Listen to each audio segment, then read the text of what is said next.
Okay? You will see. You will understand. You will. So let me go there.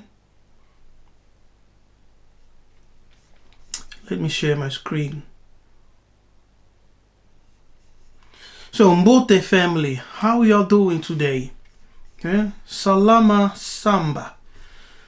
Samba Malamu. How are you today? Great having you here. Before we share, before I say anything else, let me just share this for a moment.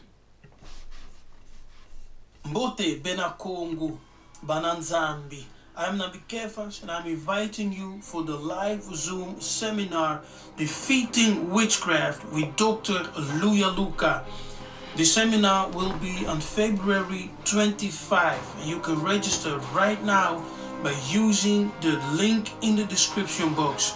So join us for this live Zoom seminar with Dr. Luya Luka, Defeating Witchcraft. Register today.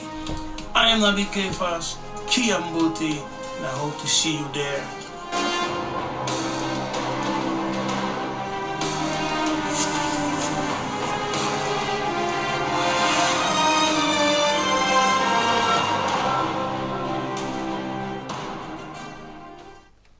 Hallelujah, Kimbo.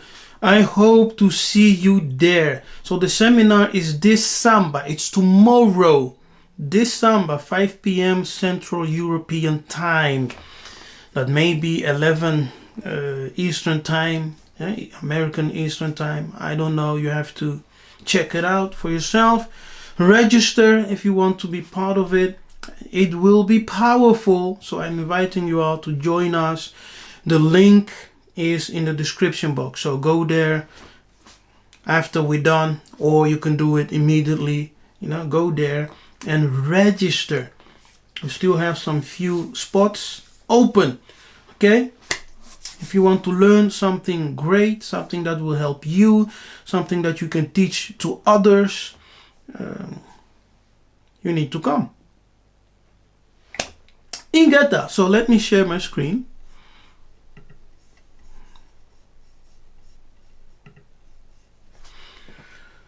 Okay, I think you all can see it.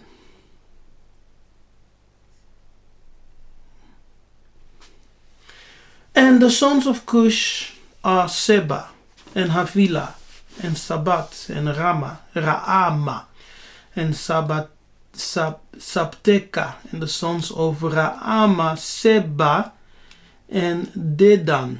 And Cush begot Nimrod, and he began to be a mighty one. The word mighty one there is Gibor, one in the earth. So he began to be a mighty one in the earth. He was a mighty hunter before the Lord. Yes, now before Kikongo. He was a mighty hunter before Kikongo. Wherefore it is said, so it was like a proverb, even as Nimrod, the mighty hunter before Kikongo, before the Lord. Yes, Kikongo. Now Nimrod basically started as a good fella, as a good man. Yes, he was graced by the Most High, graced by Kikongo. So then he was appointed by the people as he became a mighty one. And the word mighty one does not necessarily denote some evil guy. The word mighty one can also denote to someone who is powerful. Yes, just a powerful person. So we see that David is called the mighty one, a Gibor.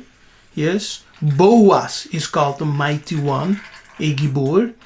The Most High is called a mighty one, a Gibor. Yes, the heroes of David are also called Giborim, mighty ones. The angels are called Giborim, mighty ones. And even the word Elohim itself may translate to mighty one. So Nimrod clearly began as a good person. Yes, no doubt. So he was this mighty hunter, this mighty warrior. And in Kikongo, a hunter is also called Nkongo, Nkongo, Nkongo, which also means a hunter. And one could not be king over the Congo people if he was not a mighty hunter.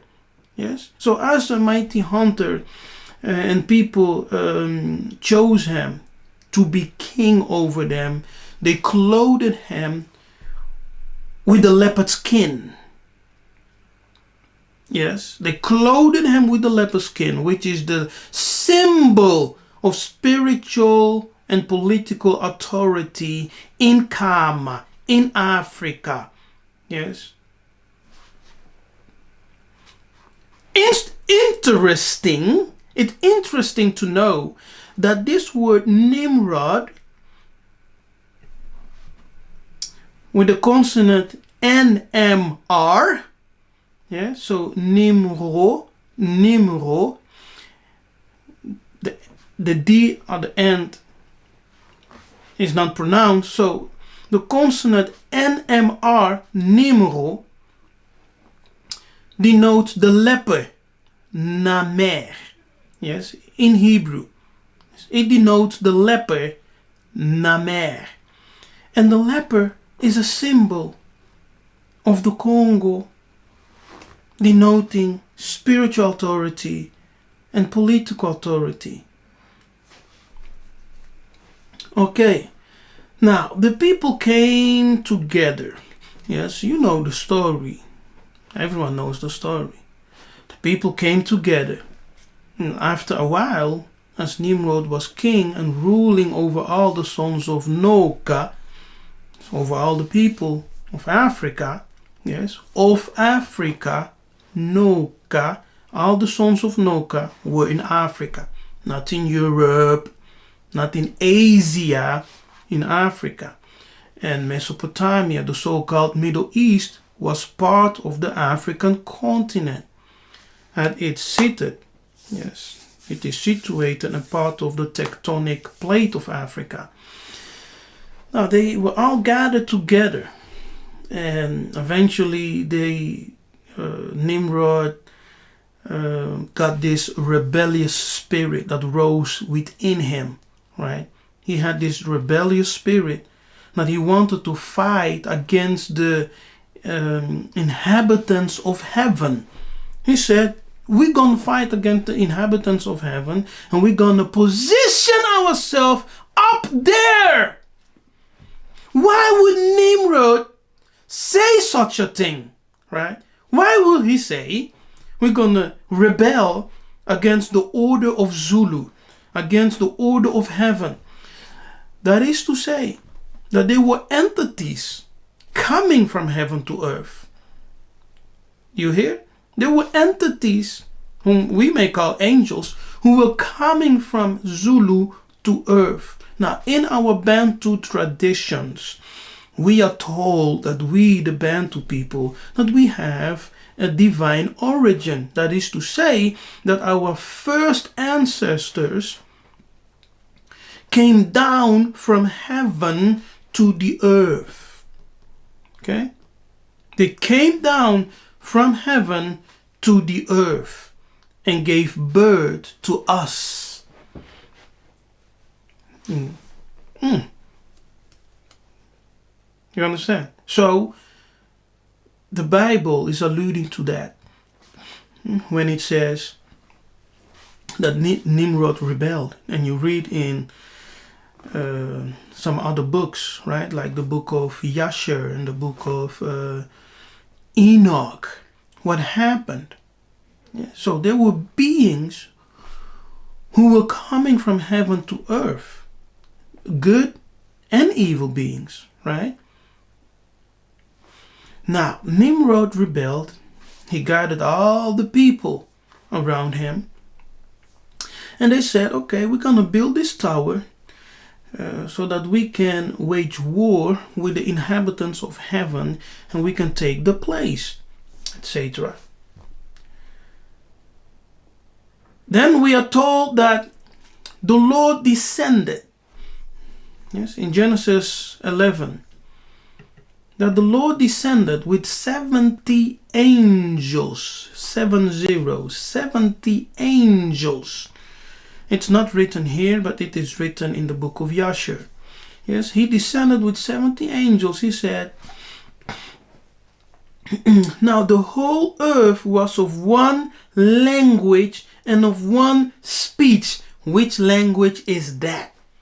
Okay, the whole earth was of one language.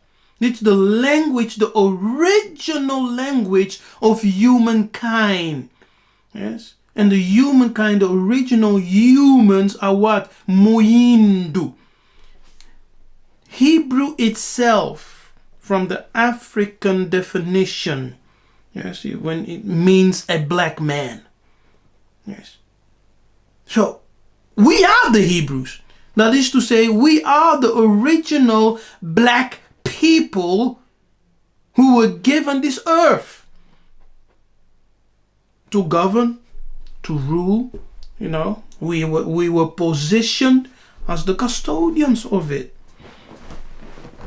This planet. And the earth was given to our ancestors. And according to the covenant, the Most High, Kikongo, Nzambi and Pungu, chose to give the most precious continent to our ancestors, which is called the Promised Land.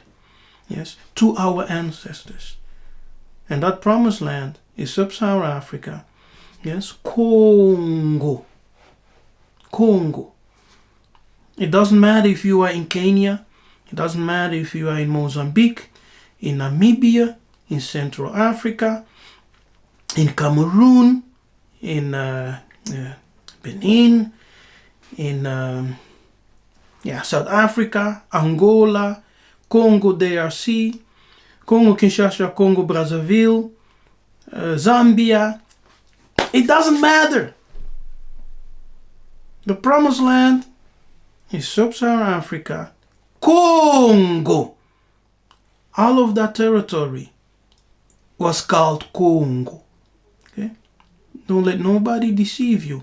All of that territory, yes, was called Congo.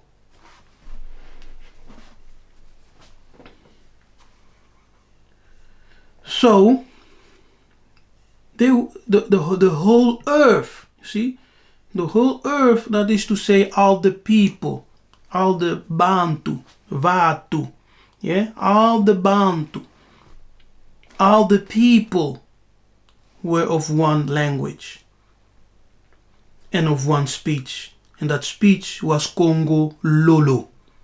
That speech was Congo Lolo. And it came to pass as they journeyed from the east that they found a plain in the land of Shinar. Now, Shinar, some people will say Shinar is summer, right? Shinar is summer. Summer, once again, points to Mesopotamia, the so-called Middle East. That territory was part of Africa, yes, and it was inhabited in ancient time by Africans, not by so-called Arabic people of today. No, it was inhabited by Africans. And they said to one another, let us make brick and burn them truly.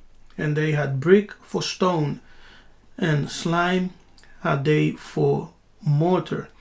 And they said, go to, let us build us a city and a tower, whose top may reach unto heaven, and let us make us a name. Now, a name, that is to say, a reputation. Now, if you want to make a reputation for yourself, you actually in competition with someone, right? So let us make a name for ourselves, lest we be scattered abroad upon the face of the whole earth. And Kikongo came down to see the city and the tower. So Kikongo, that is the angel Kongo, came down to see the city and the tower which the children of man builded. Remember, the Most High himself, the transcended one, never descend. So the Lord here is the angel Kongo, who came down with 70 angels to observe what the children were doing as they were building the tower. And the Lord Kikongo said, behold, the people are one.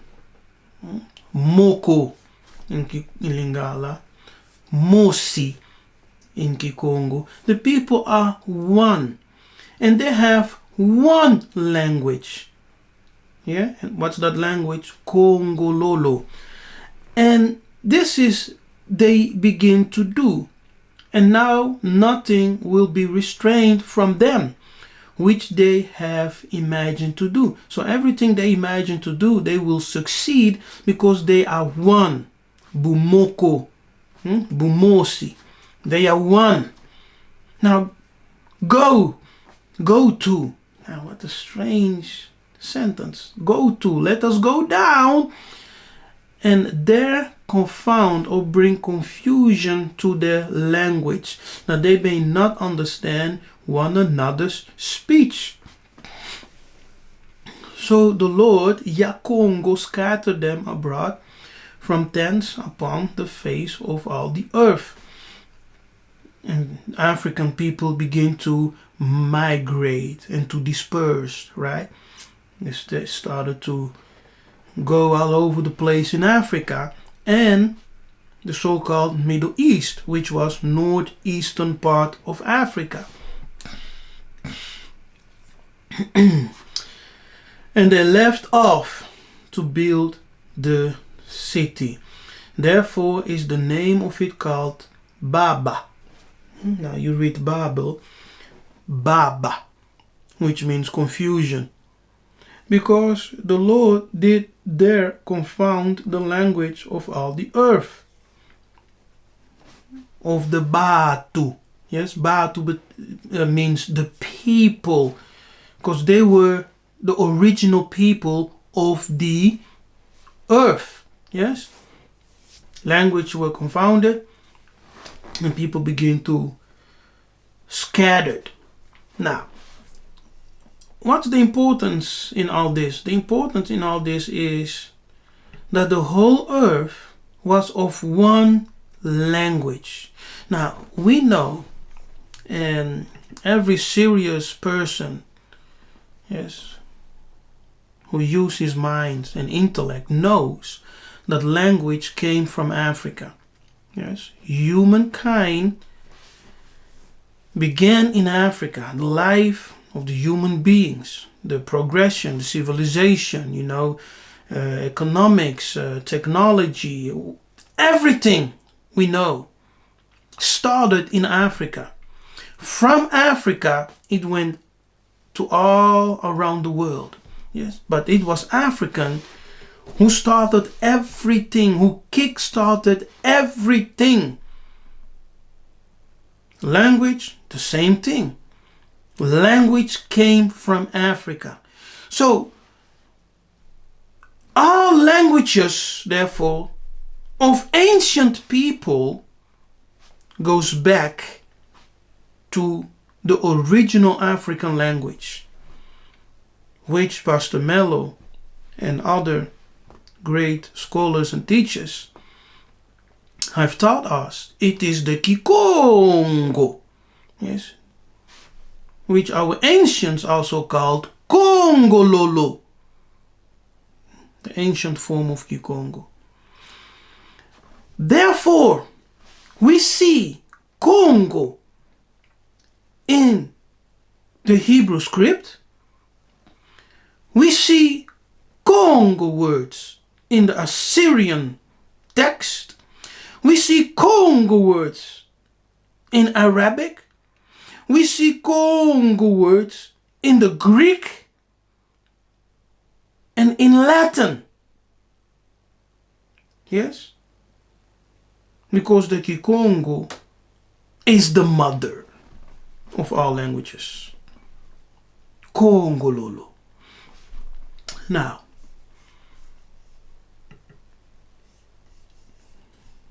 let me share again. Oh, before I share, let me continue for a moment. So the Greek. Now, wait. Let me. Let me share first. Now, this is John 19, verse 19. Okay. And Pilate wrote a title and put it on the cross. And the writing was Jesus of Nazareth, the King of Yaoundé. Not of the Jews, of Yaoundé. This title then read many of Yaoundé, for the place where Yiseka'yah was crucified. We know he was not crucified as pertained in the movies, right? So, on the cross, we know. But just to read the text, and it was written in Hebrew, Kikongo, Paleo-Hebrew, yes, is the ancient Kikongo. It was also written in Greek and in Latin. Now, why would Pilate write this title, this text, right? Yiseka'yah of Nazareth, King of Yaoundé, in 3 languages, in Hebrew, Greek, and Latin. The reason, therefore, is that these people whom he was dealing with spoke those languages. They spoke Hebrew, they spoke Greek, and they spoke Latin. Okay? Now, Greek has its foundation in Kikongo. Latin also has its foundation in Kikongo. And Hebrew, Paleo-Hebrew or Paleo-Hebrew, is also based in Kikongo. It is actually Kikongo. Yeah? So Paleo-Hebrew is Kikongo. And the word Hebrew comes from the Hebrew word Eber, which is also pronounced Efer or Efri, and Ibri or Ifri in the Bantu languages denotes a black man. So a Hebrew is a Negro. Do you understand? From the Bantu definition of the words, Ifri, Ibri, it denotes black man. So Hebrew is not European, Hebrew is African. Bantu, Bantu, Banantu. Do you understand? Do you get it?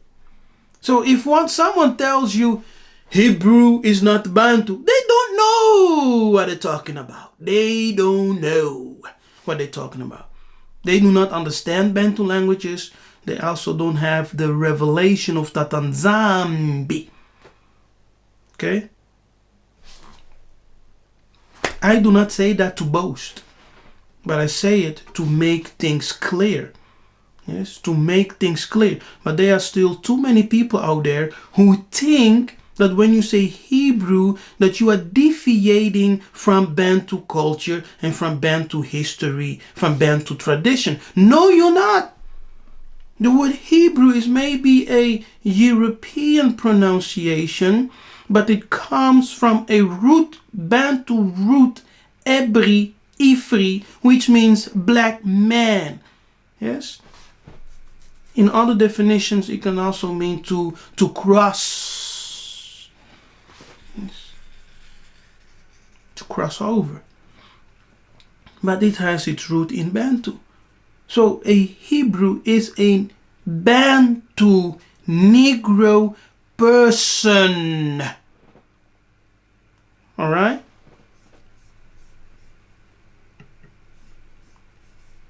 We need to be open to learn. Okay? A wise man is a student forever. That means that you are always open to learn. Even when you think that you have accumulated much knowledge, you cannot be boastful, proudful, like a gorilla. But you must be humble. Always open to learn. Yes, always open to listen to others. What do they say? What do they know? No one is all wise. Yeah? No one is all wise. No one knows everything. Are you Nzambi? Are you the Most High? Are you God? So we learn, we grow from each other. Yeah. I listen to many people who preach and teach sense. You know, I don't just listen to foolishness. No. I surround myself with wise people, and I listen to the wise people, my elders. I listen to them, I buy their materials, I support their ministry. Do you understand? That's the way to go. So, if you come on my page and you make a comment like, why is the seminar not free? You are childish. Yes, you are childish. Really. You have not matured. You do not understand spiritual transactions. That's why you ask such a question.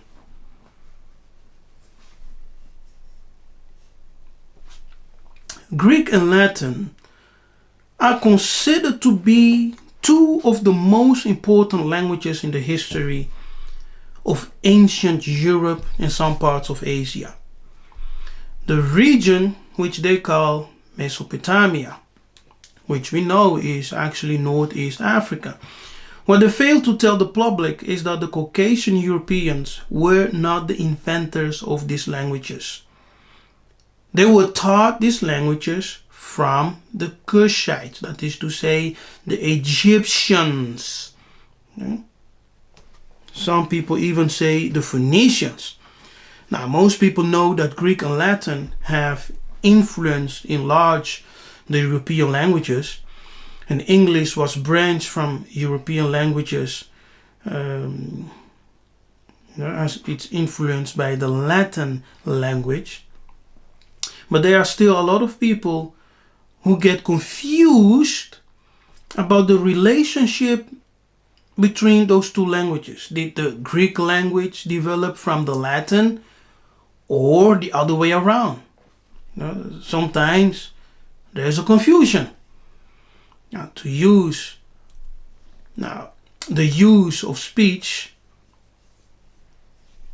and the alphabet originated from the ancient Black African. That is to say, from the Black African civilizations. The African continent is the cradle of civilization and human advancement. No doubt. Yes? Fact. Scientific facts. The Tower of Babel from which originally 70 tongues were given to the families of the earth, was of Cushitic origin. Yes. So that means that all the languages came out from Africa. And if you read the book of Yasher, we are told before Joseph, Yosa, could be made vice regent, he had to speak the 70 languages of the 70 nations. We are also told that when the dispersion happened in Kama, in Kush, in Africa, Zulu, heaven, the Council of Zulu, created through that dispersion 70 nations and appointed 70 guardians or angels over those nations as their principality, as their God, their authority to guide them. People will say, is that in the Bible? People, everything I say can be backed up by the Bible. Not because, sometimes I don't throw scriptures like this, like you dealing cards. But it's scriptural, and I can show you that it's scriptural. I'm not just saying things. I can show you that it's scriptural, that it's actually in the Bible. Yes? Let me go there and show you. I will show you 2 translations. Okay? First,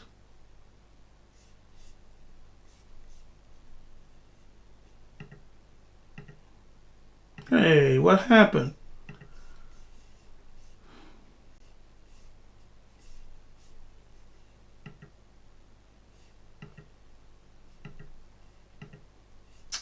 Oh my goodness.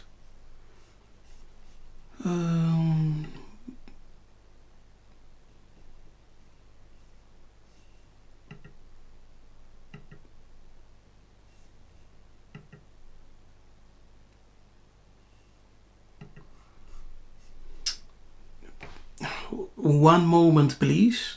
I'm having some problems over here.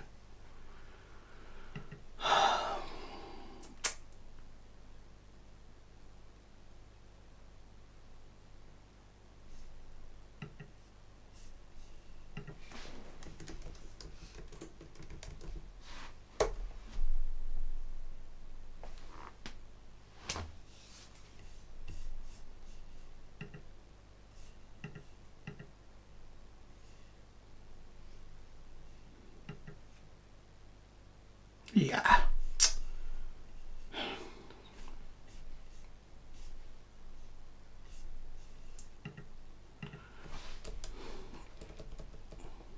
Yes, bear with me. It's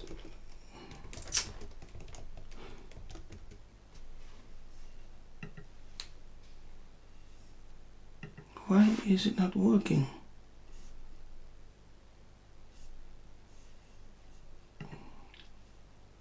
Okay, now it's back. Yes. Am I still there? You guys can hear me?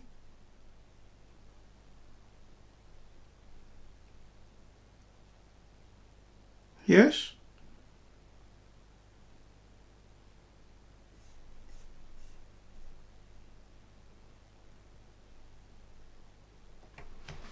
Am I still on? Because on my side everything froze for a moment, but can you still hear me? Just let me know. Okay, Congo Warrior says yes. Alright, Matondo. So then we can continue. right?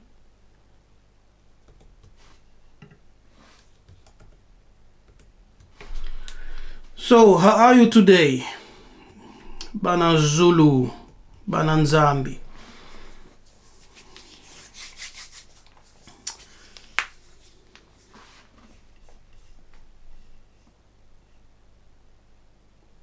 So don't forget to hit the like button if you just came in, even if you have been here for a while. Make sure to like this video right now. Share, invite some people to join us. Don't forget to register for the seminar Defeating Witchcraft with Dr. Luyaluka, which is tomorrow. Yes, the 25th of February, tomorrow. So register. The link is in the description box. So go there, register. You still have time to do so. Okay?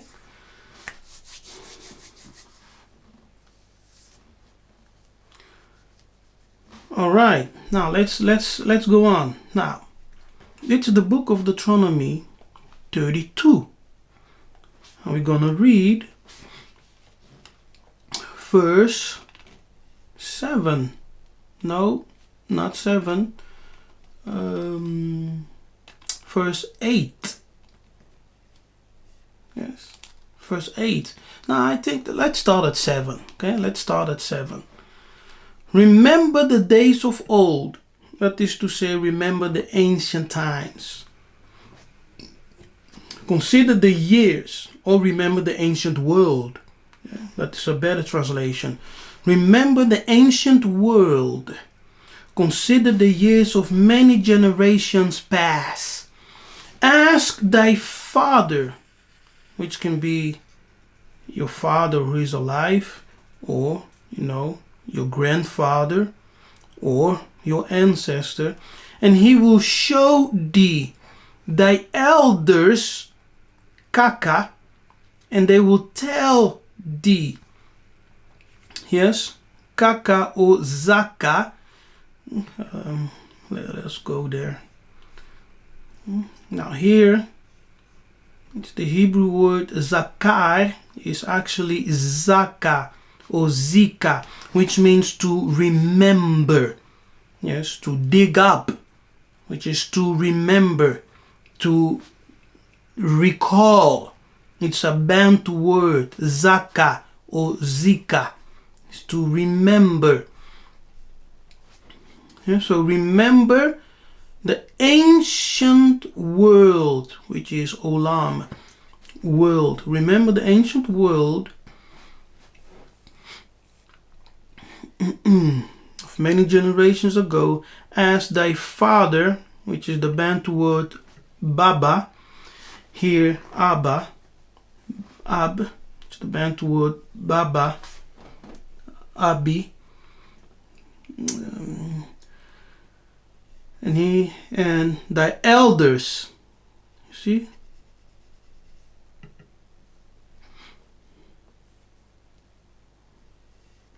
zaka.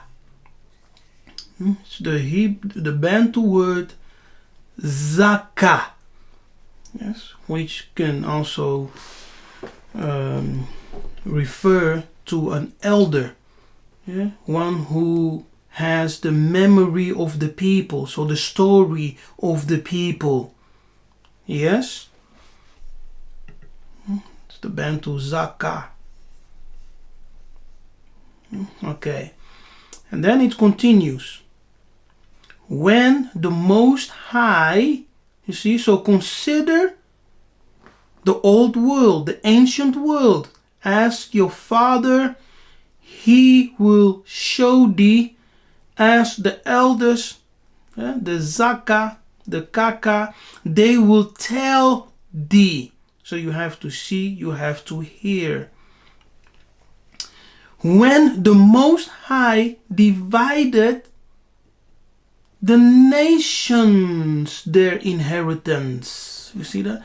Now, when did that happen? Where did the Most High divide the people?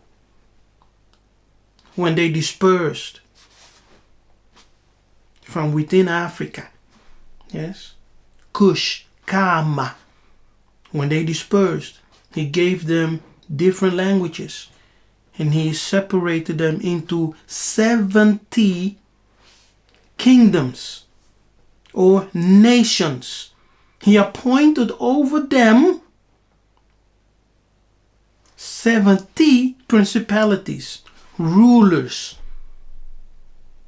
Elohim, yeah, mighty ones. When he separated, see, when he separated, he is the Council of Zulu, separated the sons of Adam. Now, the sons of Adam is a reference to the black people. It's a reference to the black people. Okay?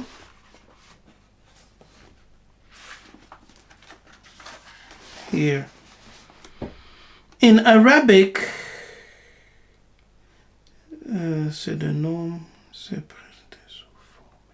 yes, in the Arabic language, the word Adam comes from the word, is seen in the word Hava, which signifies blackness or a black person. From this book, l'origine hébraïque du peuple Luba.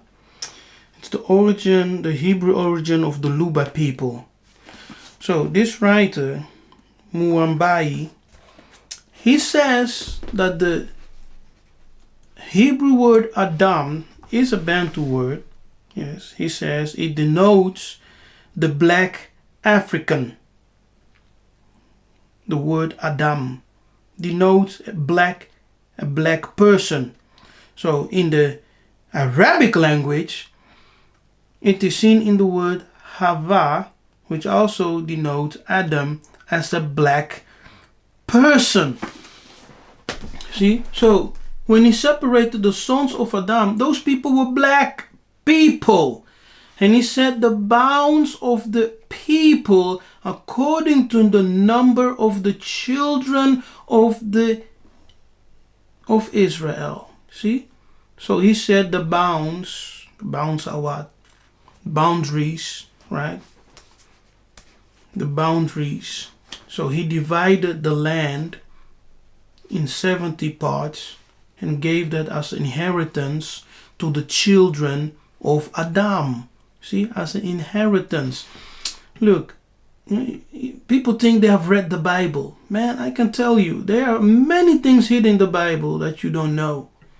He divided to the nations what? Their inheritance. Yes. He separated the sons of Adam. Those people were Negroes. Negroes. From Kama, from Egypt, from Africa. And then he said the bounds. Yes. He set the bounds of the people according to the number of the children of Israel. That is to say, Yisolele. Hallelujah. Now, let me know if you're understanding all this. Okay? Just let me know if you understand all this. I know it's quite different that you know and what you have been taught before. I can understand. Because many of the things that we teach here are quite new for a lot of people. Because you come from a background, people were teaching different things. Especially if you come from the Christian background. And then you went to the Hebrew camps. And now you're here among my family. Bantu, Bana Congo, Bana Nzambi, Bana Bilaka. The children of the promise. And now you're here. yes, following me on YouTube, listening to what I teach in accordance with the teachings of our elders, with the cloud of Zulu, by the Holy Spirit, Mpeveya Zulu, Peveya Longa, the Holy Spirit, Mwandansemi, yes, the Spirit of the Creator. When Yakuba went to Kama, right, when he went to Egypt, we are told that there were 70 in total, 70 in total, yes. Now the number of the children of Israel here, it's not really the correct translation. I will show you the correct translation.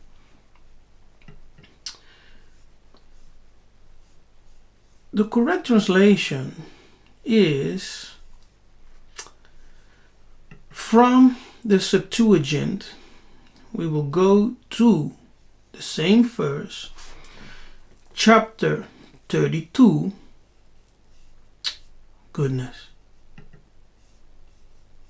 Yes. Chapter 32. Oh, I passed it, right? Here, verse 8. When the Most High, now let's start here, 7, right? Remember the days of old, which is the ancient world. Consider the years of past ages. Ask thy father, and he shall relate to thee. Thine elder, Zaka or Kaka, and they shall tell thee. When the Most High divided the nations, okay? The nations. When he separated the sons of Adam, black people, he set the bounds of the nations according to the number of the angels of God. You see that? It's the correct translation. According to the number of the angels of God. Now, God in the Hebrew is Elohim, right? Elohim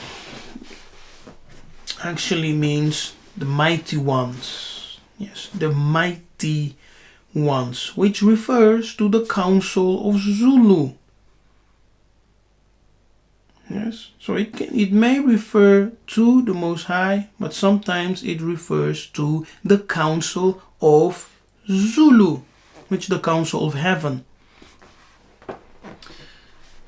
Now remember that I said, when you read the book of Yashar, when you read the book of Jubilee, you are told, yes, that Kikongo descended with 70 angels. And when the people were dispersed, separated, divided, they created 70 original nations. Yes, not 120, not 100, not 30, 70 nations.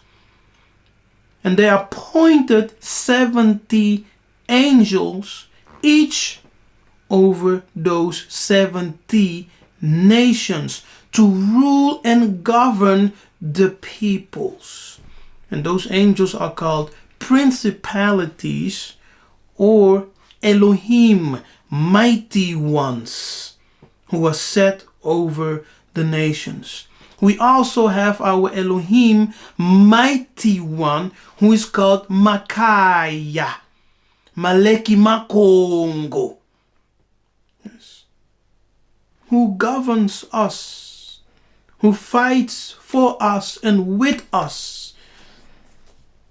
He's called the Prince of Isolele, Sar in Hebrew.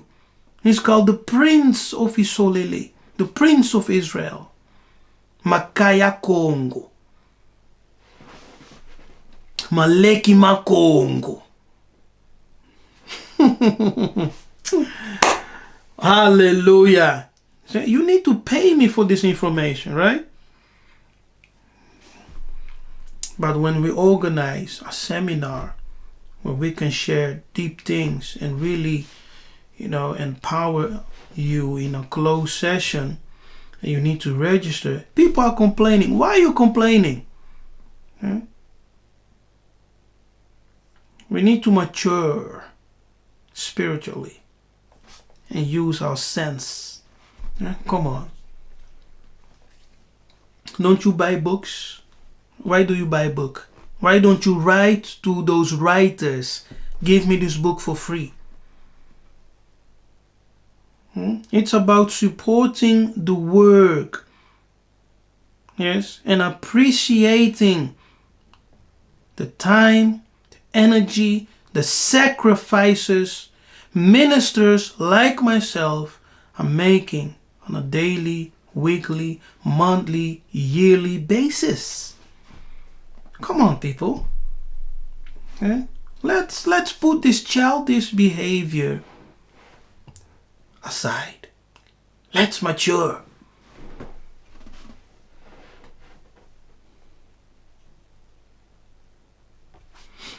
Okay. Let's continue. Kembo na tatanzambi ya mazulu kinfumu kia kuyisa. If you're watching, make sure to like this session. Yes, don't forget to like this session.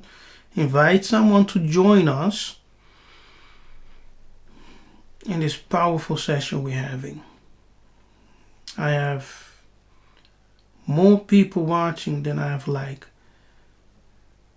I need you all to like this stream right now.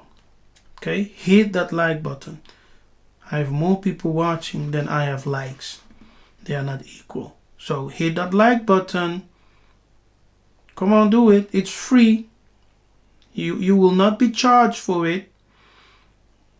If you're watching me now, you enjoy the teaching, do me a favor. Just press the like button, share, invite some people. Yes, that's at least what you can do to support the ministry, to support the work, and to help us grow and reach even more people. Thumbs up. All right, now let us continue, right? Now, to understand that the African continent is the cradle of human civilization and human advancement. And the Tower of Babylon, the tower from which originally 70 tongues were given to the families of the earth, was of Cushitic origin. You see, so the origin of the world, of the first civilization, right? The first human advancement, the language, even the connection with the Creator itself was Cushitic. Yes, there was no Shemitic people who were called. No, it was not. Nzambi Ampungu, the Creator, was just dealing with the children of Adam who are called Cushi, Negroes. You understand? Negroes. Negroes. They say Genesis is the beginning of all things. Now, in the beginning of all things, Negroes have the first place. And they are called Cushitic. You understand? So this biblical truth and this biblical foundational truth conflicts with Hebrew Israelite teachings. Because the Europeans have said everything Cushitic is a curse. Our ancestors never said that. The Europeans made a doctrine out of it. They say everything Cushitic is cursed. That is to say, everything Negro is cursed. It's foolishness. So it is foolishness for me to go around and emphasize the wicked doctrines of European scholars. Yes. Whether it be Islamic, whether it be Christian, whether it be, Jewish, whether it be Arabic. It's foolishness to put an emphasis on what their scholars have said about the Negroes. Because all of them agree with one another in the theology when they say God cursed the black people. Now, how can God curse the black people if the black people are the original humans on the planet? Yes. The father and mother of all the people, of civilization, and of human advancement.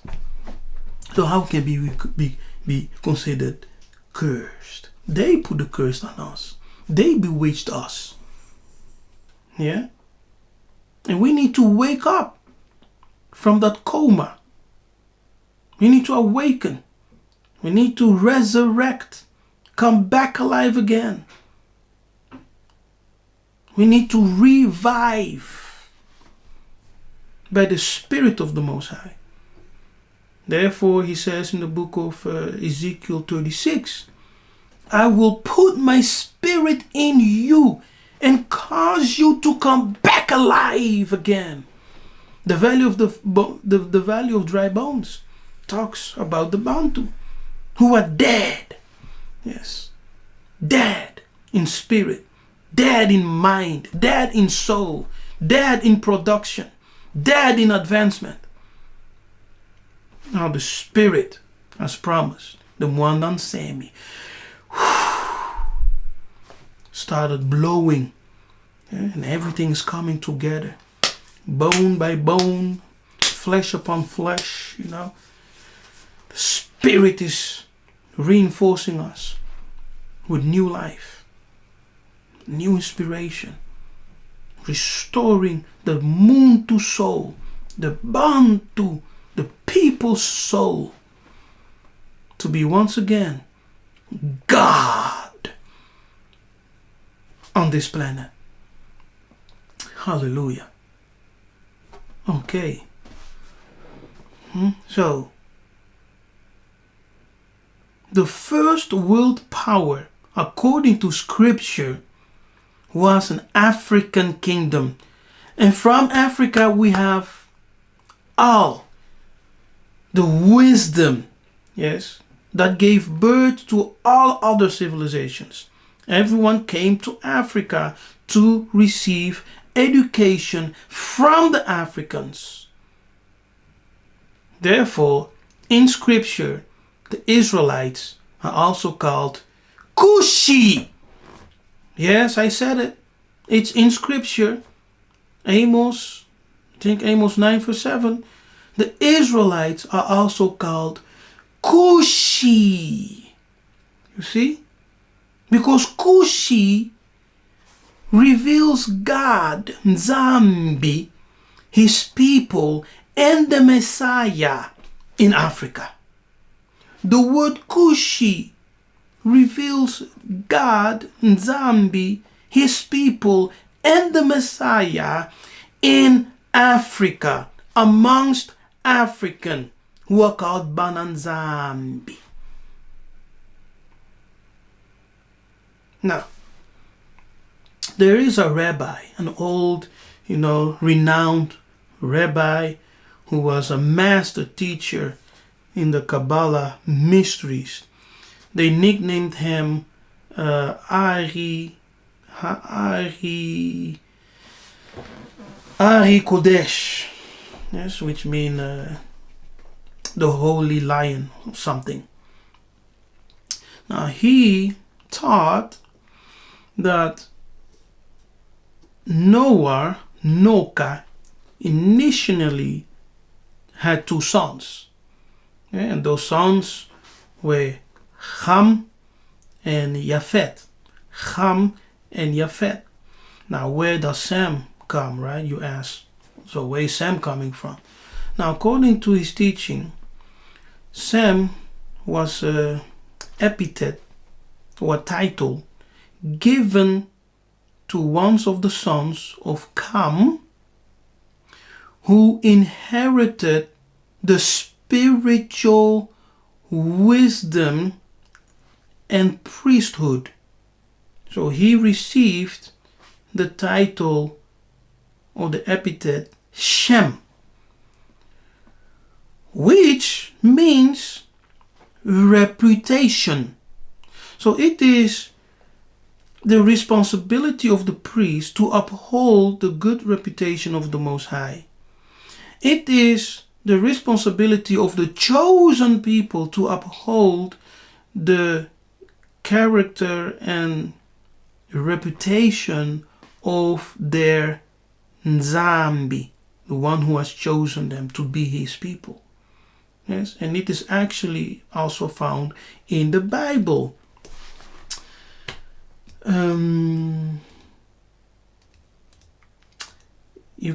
Ezekiel, I think Ezekiel 38, Ezekiel 16, Ezekiel 36, Ezekiel, yes, especially Ezekiel 36. You can read about that. Yes, how the Most High said, "You have destroyed my reputations among the Goyim, among the Goy, among the Bango." Yes, the other nations. So we as Bantu, we are the keepers of the reputation of Nzambi. And that is the meaning, the mystical meaning of Shem. You understand? Those who have been chosen to guard, to safeguard the reputation of the Most High. That is the meaning of Shem. Shem meaning reputation. Now look at this, for example. When you study the book of Moses, right? Moses was sent to Egypt, to Kama, according to scripture. But the Most High told him, "I will harden the heart of Pharaoh so I can make a name for myself, a reputation for myself." I have a study on this. I think I will share it someday, and then you will understand what I'm talking about. But those who know their Bible, they will understand, and they will know exactly that it is written in the book of Exodus. Yes?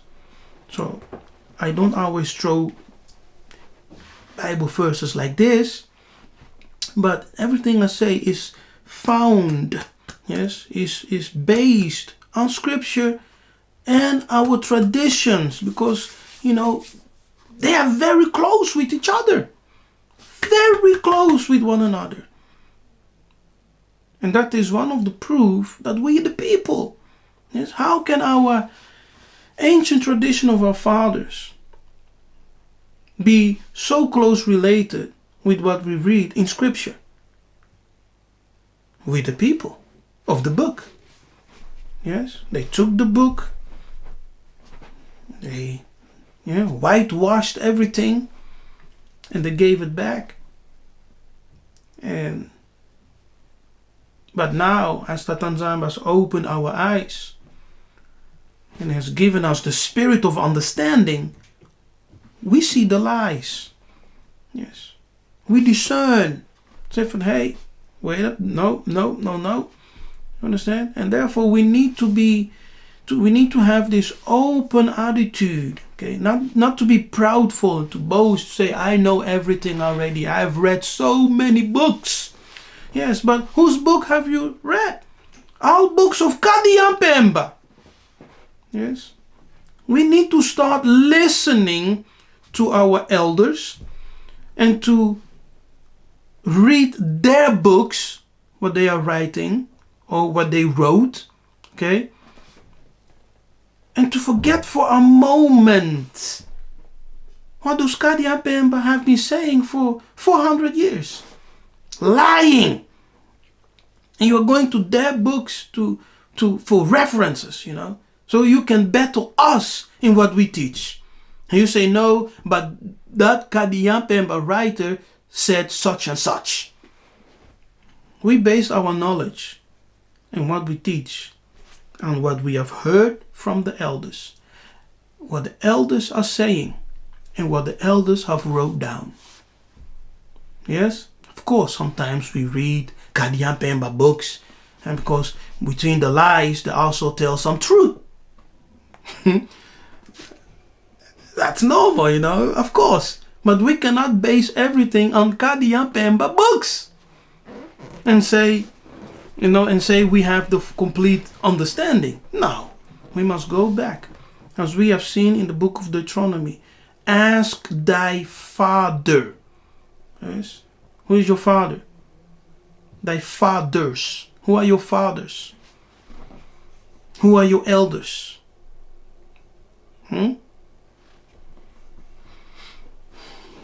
Hallelujah. Now, are you ready, people? We're gonna I've been talking and talking, so let's go to the Greek language, right? Because all this, it was just foundation. So you know where we are coming from. Yeah? All right, now let me finish.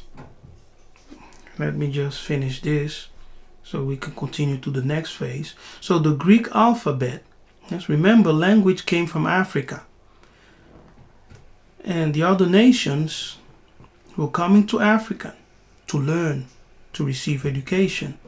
Okay, the Turks, the Greek, the Assyrians, even the Romans, they were all coming to Africa to come to receive their education. Now, the Greek alphabet originally came from the Phoenician alphabet, which itself came from the Egyptian hieroglyphs. And the land of Canaan was part of Egypt. Canaan, you know, the land, what they now call Israel, the state of Israel, Canaan, was part of Egypt. That piece of land was part of Egypt. It was part of Africa. It is actually part of Africa, yeah, on the African tectonic plate. And when the biblical Abraham came into Canaan, he traveled to Egypt to ask permission of Pharaoh to be allowed to dwell in the land of Canaan. Now, the Phoenician alphabet, they say, is an alphabet known in modern times from the Canaanite and Arabic inscriptions found across the Mediterranean region. The Mediterranean Sea, as you know, connects North Africa and South Europe, right? Spain and Italy, things like that. The Phoenician alphabet was used to write the early Iron Age Canaanite languages, subcategorized by historians as Phoenician, Hebrew, which is Paleo-Hebrew, Moabite, Ammonite, and even Edomite. Now, the Phoenician alphabet, which gave birth to the Greek alphabet, originated from Kama, which is Egypt, the land of Cush. Yes. And in ancient times, Egyptians were also known by the name Ethiopians, burnt faces, or in plain language, Negroes. Africa, being the cradle of civilization, is therefore, without any doubt, the place where all languages and writing system originated. no doubt. And there is a great similarity between the Egyptian, so-called Phoenician, and the Hebrew alphabet. And according to many scholars, the Hebrew writing was influenced and even came out of Egypt. Yes. And one could say that the original Hebrew alphabet, the writing system in its ancient original African origin, or in other words, it is just Cushitic. Yes. African alphabet, or the Hebrew, let me say, the Hebrew alphabet. It's Cushitic. Because it came out, it branched from the Egyptian hieroglyphs. You see? So now, the Europeans considered Greek and Latin one of the most profound ancient tongues, or the tongues of the ancient wise people of Europe, right? But the Greek themselves were educated by the Africans. They received the alphabet, Aleph-bet, the alphabet from the Africans. Do you understand? So who influenced who? Who taught who?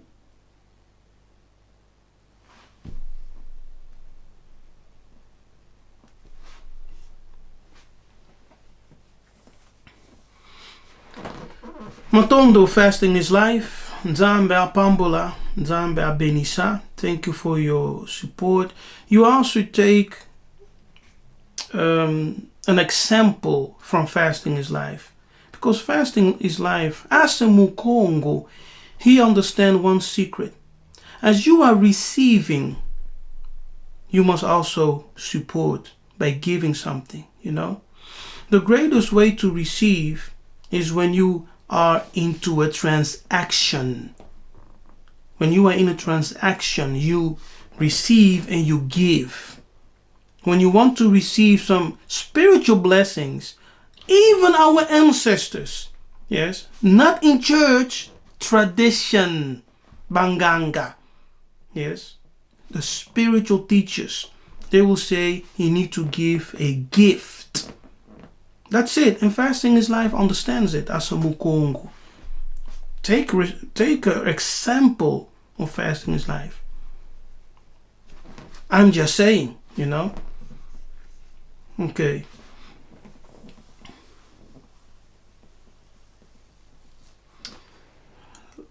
Now,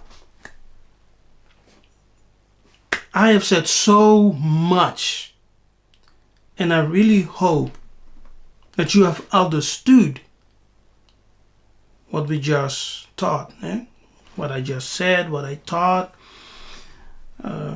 If not, rewatch. But now, let's come to our conclusion. The Greek language is rooted in the Kikongo. Yes? Abba Poyat said that the Congo people have in their language Hebrew words, Greek words, Latin words, with exact the same definition. Now we know that the Kikongo, Congololo, was the mother tongue of the African black people who dispersed, yes, from Africa, within Africa and outside of Africa. And they took with them that language, Congololo. Yes? And that's the reason when you go to places like India, Japan, you know, you will find words which are pretty much the same as Bantu words, even having the same definition. How is that possible? You see? Because we dispersed. And Tatanzambe, the Council of Heaven, the Council of Zulu, created 70 nations those 70 nations all took a form of Kongololo. Yes, a form of. And they went, they went. But a certain group kept the Congo language. Yes, a certain chosen group kept the Congo language. You understand? And this is the language which educated the old civilization in Nubia, yes, in Memphis, in Kama. That's the language of education, the language of the cosmos, the language of the angels, the language of the Creator. Kikongo Lolo. This is the language which was spoken in Egypt. This is the language which is the so-called, not so-called, this is the language what the so-called Jewish people say Hebrew. Yes, that's correct. But it's actually Kikongo Lolo. Kikongo. Yes? Kikongo, Swahili, Lingala. That's the language. Okay. Now, let's go into the Greek and Kikongo. And I will show you the Greek and Kikongo. I will just do 2 words for today, okay? Because we are all over an hour now. And I need to go to bed tomorrow. And tomorrow I have work to do. So I need to rest also. But let's go and look at this Greek and Kikongo.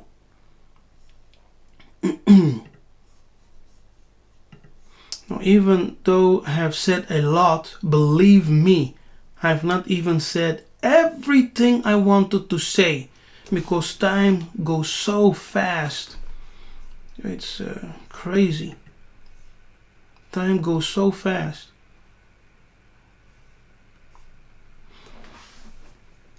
Prisoner of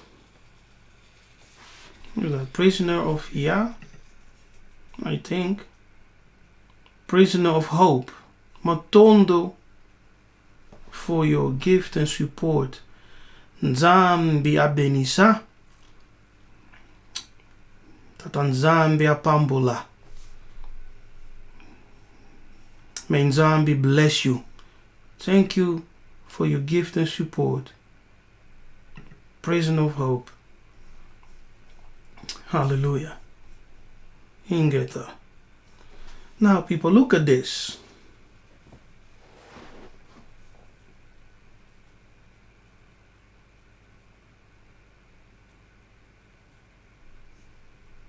This is the book of Acts 1, verse 8. But ye shall receive power after that the Holy Spirit is come upon you. Okay, let's stop there. So you shall receive ability. That's power. It's ability. Yeah, the supernatural ability to cause changes.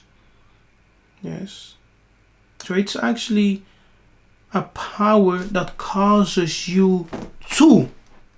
Yes. It's a power that causes you to. So it enables you. That's that power. After that the Holy Ghost, Spirit is come upon you. Now we're going to look into this word Spirit. See? Which is translated as ghost. Bote Bandeko, if you just came in, greetings to you. Don't forget to like the video And we are coming to our conclusion, but if you haven't, just invite some people to join us right now. Okay?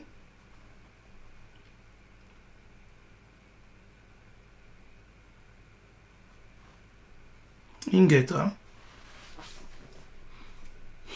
So, are you enjoying the teaching? Are you enjoying the teaching? You know, sometimes when you hear certain things for the first time, you can be a bit confused, you know, like, huh? Wow. Oh, really? Is this right? It ain't right. But given time, give it time, re-listen, pray, you know, ask the Holy Spirit, Peve Yanzambi, the Mwandan Semi, the Spirit of the Creator, to help you understand. Yes. Ask, pray, and you will come to this understanding that what we're teaching here is a profound revelation. Okay? It is a supernatural revelation that when you understand it, it will set you free from the lies of the Kadian Pemba. Yes, from spiritual bondage, religion. Because what we teach here is the liberation of the Muntu mind and the revival of the Muntu soul.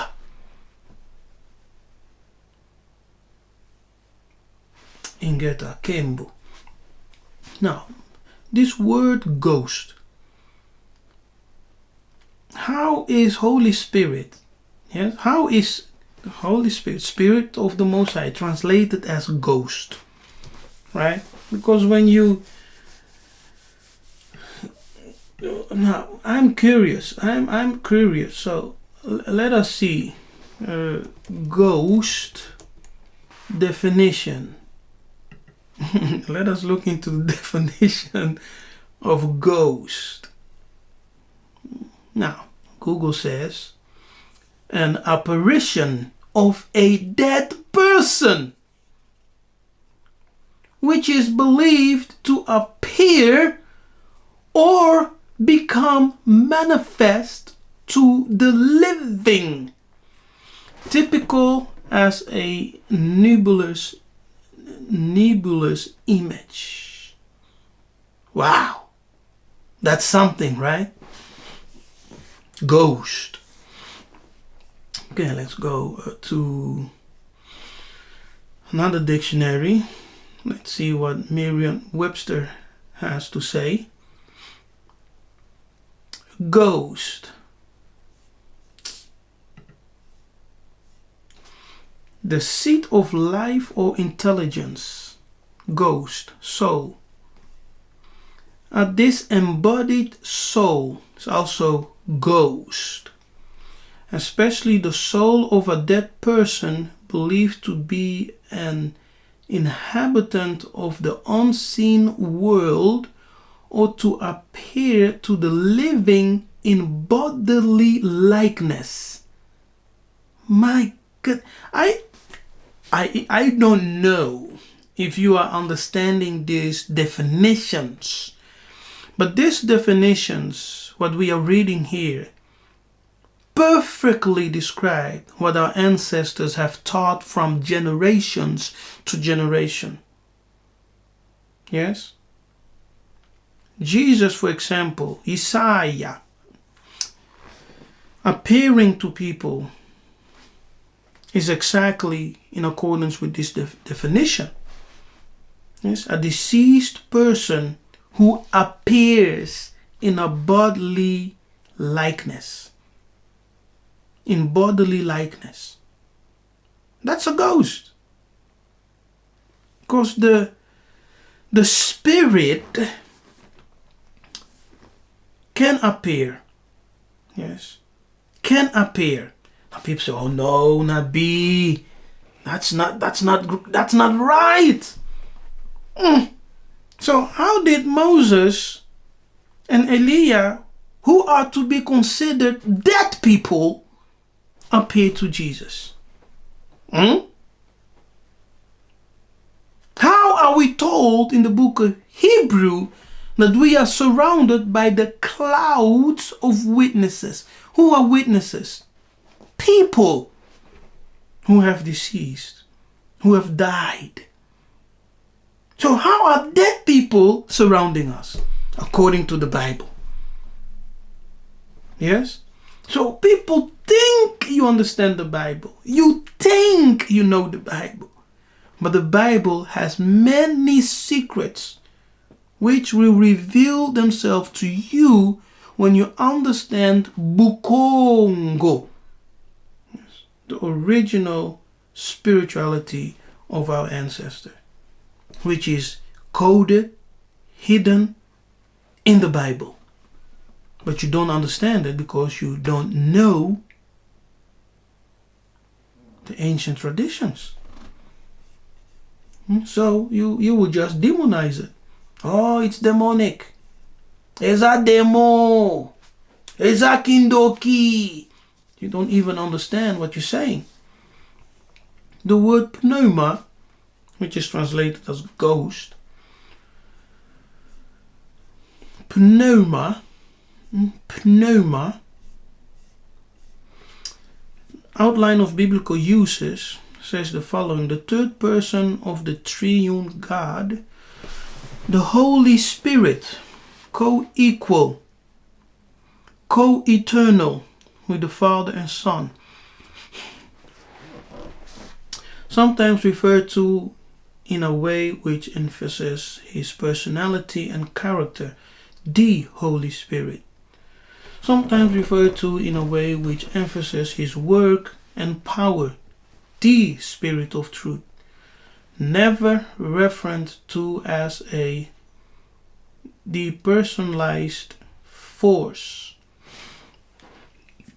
The Spirit, yes, that is to say, the vital principle by which the body is animated. Wow. Now that vital force is also called moyo, which is life. Yeah? So the Spirit is also the spirit of life. Moyo in the Kikongo, in Bantu. The rational spirit, the power by which the human being feels, thinks and decides. You see? So we all have moyo in us, because moyo is the spirit of life which comes from the Most High. The spirit of life, which is the vital principle of life that animates the body, according to Kikongo, according to our Bantu tradition. That's the spirit that gives us wisdom, a mind, a will that we can think and decide.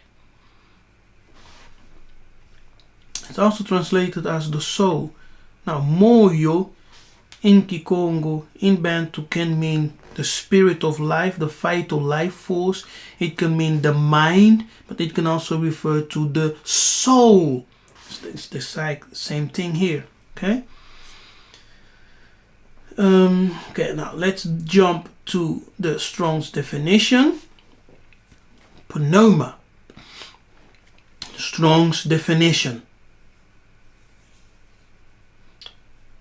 a current of air. That is to say, a breath, a blast, or a breeze. By analogy or figuratively, a spirit. That is to say, human, the rational soul. You see that pneuma, the Holy Spirit, is connected with the spirit of man. So that is to say that you have a portion of the spirit of the Creator in you. That's what we call moyo in Bantu. The principal life force that animates the body, the physical body. Okay? That is moyo. It's also the mind and the soul. Incredible to see the definitions of pneuma which aligns with moyo. But that's not all. We will continue.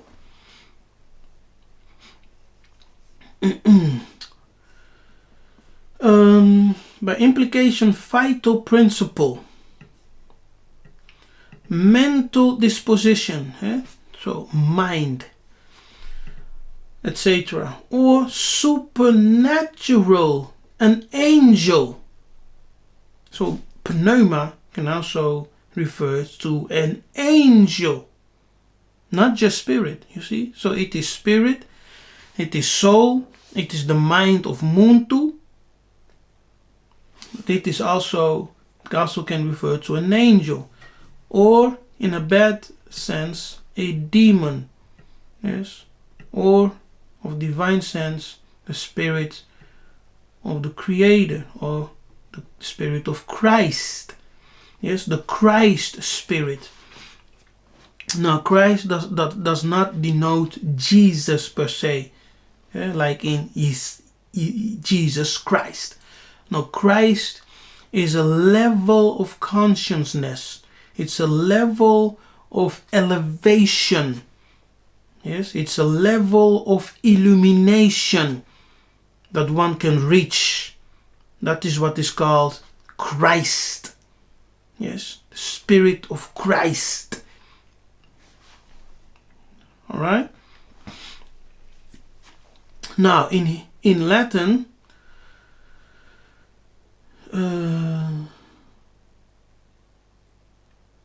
now first in Hebrew we have here ruach. Yes, it's the resh, the vav and hey, ruach. In Latin it's the spiritus. Yes, spiritus, from which derives the word spirit. Spirit. Now, look at this. Now we have seen the word pneuma. See? Now let me do it like this, so you can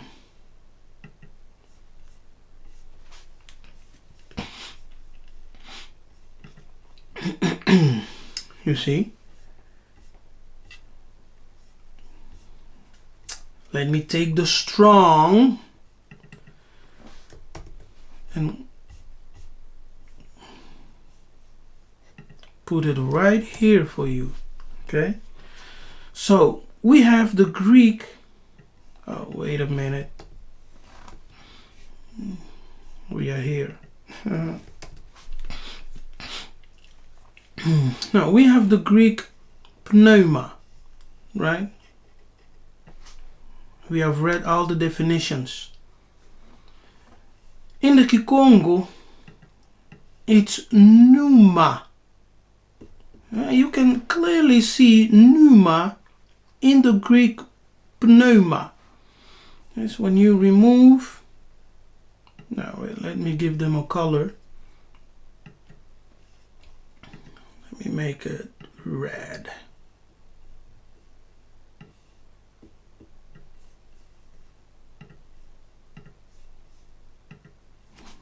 Yes, you can clearly see pneuma, the Kikongo pneuma in pneuma. Yes, in the Greek pneuma.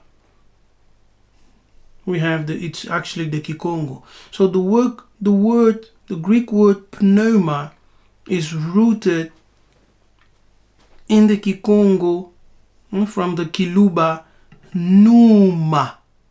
Pneuma. Yes, pneuma. Now, look at the definition. Spirit, wind, soul, vital force that animates the body with life. The soul, according to the Kikongo, resides in the blood. It fills the blood that travels all over the body with the breath of life, or the life force. When the soul departs, the body dies. And when the body is emptied from the blood, what am I saying? When blood runs out of the body, the soul also departs. Yes, because the soul abides in the blood. And this is also in the Bible. Yes, let me show you. For those who doubt, just for, really? Okay, think the book of, I think Leviticus 17:11, something. Let's see. For the life of the flesh is in the blood. You see? So the life of the flesh is in the blood. And I have given it to you upon the altar to make an atonement for your souls. For it is the blood that maketh an atonement for the soul. Yes? The life, for the life of the flesh is in the blood. You see that? So, the Greek pneuma is rooted in the Kikongo kiluba pneuma, which means spirit, wind, soul, vital force that animates the body with life. The soul, according to the Kikongo, resides in the blood. It fills the blood that travels all over the body with the breath of life, or the vital life force. When the soul departs, the body dies. When the body is emptied from blood, the soul also departs and the body dies. See? So without the blood, no spirit. Without the spirit, no life. Get that? Now, we have seen the definition of the Greek pneuma, so we don't need to go there.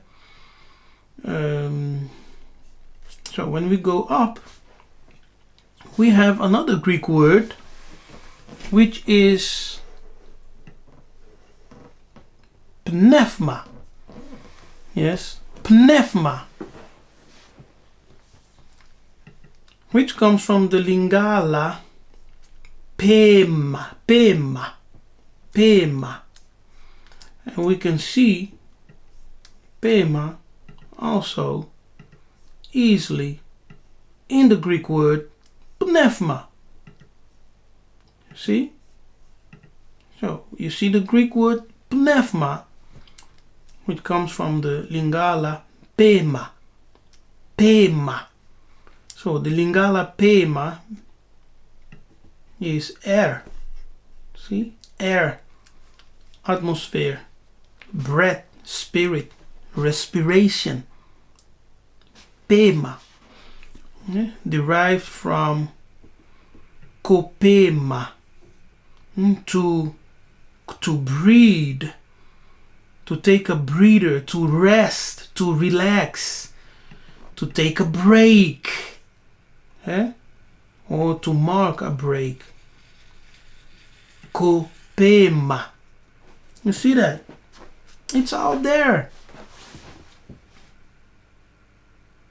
In the Bantu languages, Kikongo, Lingala, Kiswahili, Kikama,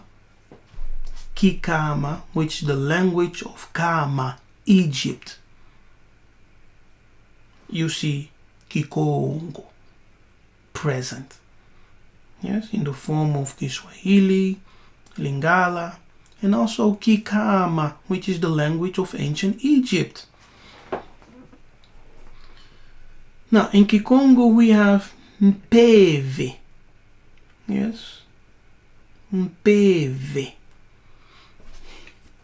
which means spirit, inspiration, divine bread. You see that? So also here you can see PV in the word pneuma. Yes. Here. Pef. Pef. Pneuma. PV. So it has the same root.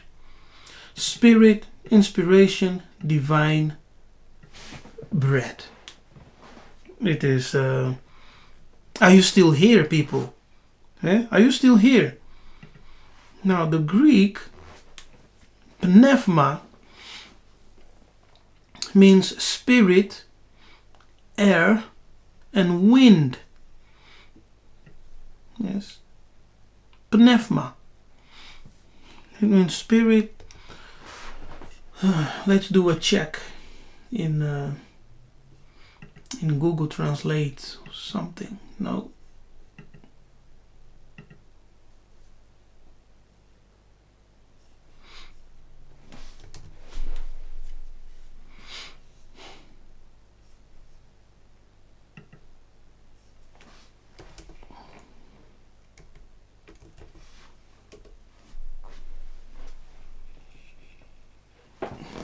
Oh, it doesn't translate.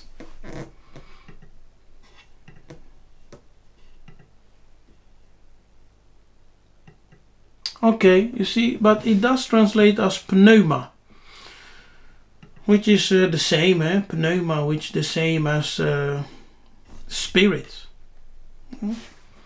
Pneuma, you have pneuma, you have also pneuma. Two words basically denoting the same thing. Spirit, air, and wind. Hallelujah. There you have it, people.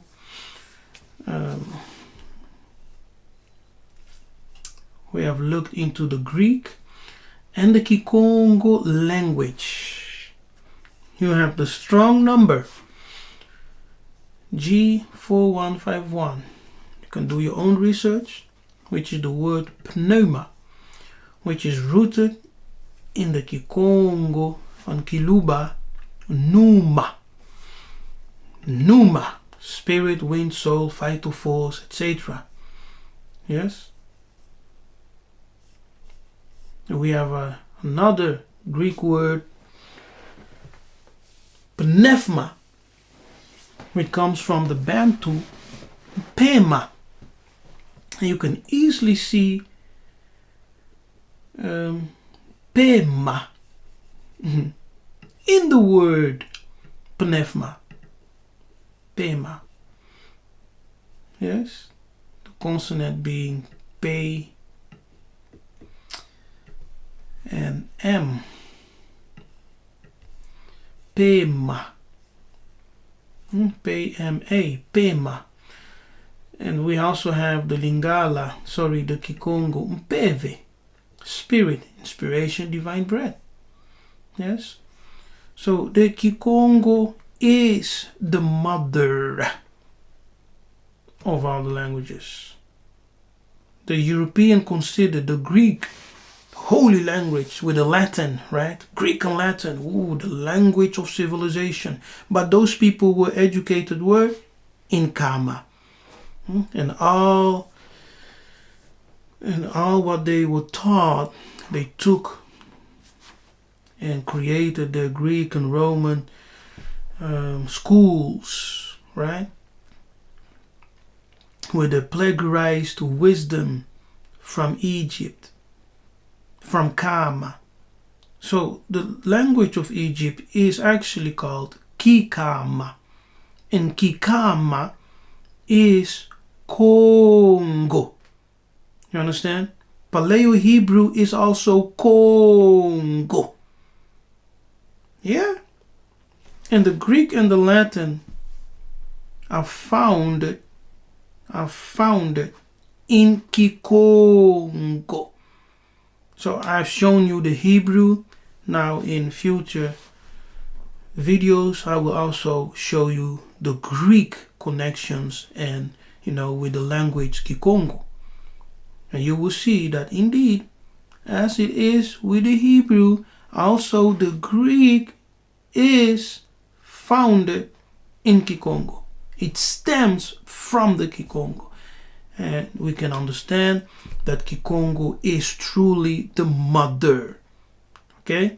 The Bantu languages are the mother. And later we will also look into the Latin. And you will see that also the Latin language is founded on Kikongo, in Kikongo. So we the people. We the people. Alright? Ingeta? Yeah, so to close, we read the book of John. Yes? And this title then read many of Yaoundé, for the place where Yiseka'yah was crucified was nigh to the city, and it was written in Kikongo, which is Hebrew, Paleo-Hebrew, and in Greek and Latin. And I've showed you that many missionaries wrote in their reports, in the books, that they observed the Hebrew language, the Hebrew customs among the Bantu people. Yes? So we just need to open up our understanding, stop fighting what the Tanzambia is revealing, embrace it, meditate on it, pray for wisdom, pray for understanding, pray for the Spirit to open your mind, to give you insight. That's what you should do, that you may grow and increase. Now, Tatanzamba bless you all. It was a truly long video. My goodness. Yes, it was truly. You see, we're sacrificing. We're sacrificing our time, energy to come online to teach you. So we also need your support. Support us, Bantu teachers. Support me as your teacher. Support me as your minister. I also need your support. Your spiritual support to your prayers. Your mental support to positive feedbacks in the chat. But you can also support through your finance. As you receive, you also give, and that makes the transaction complete according to the tradition and spiritual wisdom of our ancestors. Hallelujah. So Tatanzamba bless you. Don't forget to register for the upcoming seminar with Dr. Luya Luka. Yes, it will be this coming Samba at 5 p.m. Central European Time. The link for the registration is there in the description box. So click on it, save yourself a spot, make sure to be there. Check out my Patreon page. I am uploading some new fresh videos, teachings also on Patreon, and I will start recording the Hebrew Kikongo teachings up there and breaking down Kikama or Kikami, Kikongo and Hebrew. Yes, so we will do word comparisons, and I will show you once again that we the people. The language is the soul of a people. Yes. So when you rob the people of its language, you rob them of their soul. Because the language is the expression of the soul. So language is very important for a people. Therefore, Tatanzamba said, I will not only restore you as a people, I will restore the language, your soul. Yes, the vehicle by which your soul communicates. I will restore that language. Where? Beyond the rivers of Cush. And the rivers of Cush, are in Africa. It runs all the way from Egypt and all the way down. It crosses Central Africa and it goes all the way down to South Africa. Yes, and it also branches into Congo and it enters the river Congo. You understand? It becomes one with the river Congo, and the river Congo was also known by our ancestors as the river called Samba Samba. These are people. Oh yes, that river was also called by our ancestors Samba Samba. It's the river Congo. Yes, Nsadi. Yes, the river Nsadi, the river Zaire, the river Congo. The one of the last name of that river is Samba Samba. Yes, Samba Samba. What people have called Sambachon. Now Google the river Sambachon. Yes. Because the people of the book, the true Israelites, live around the river called Sambachon. Sambachon, which our ancestors called Samba Samba. That was a bonus for you all. Hallelujah. It was just a bonus. Like dessert. Now, Tatanzamba bless you. Thank you for watching. Thank you for being part of this live episode, this live teaching. I know it was quite long, but very deep, right? You have learned something. You have been, empowered, equipped. When you watch these teachings, right? Don't just watch. As soon as you come and you see me, take your note. Okay? Take your note. Start writing.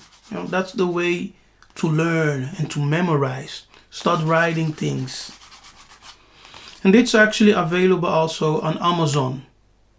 If you go to Amazon and you type in Kefas, yes, you type in my name, as you see exactly on the screen in the right upper corner. And you can also order this notebook. And it's the Bantu Spirituality Notebook. Yeah, so you can order that one. Matondo for watching. Matondo for being in the live chat. Thank you for all your support. May Tatanzamba bless you. May Tatanzamba keep you. May he increase you. May he raise you up to be the head, to be above and not beneath. May he be gracious unto you and give you his salama, his peace. Nzambi abenisa. Bena Congo, Bena Nzambi. I hope to see you tomorrow.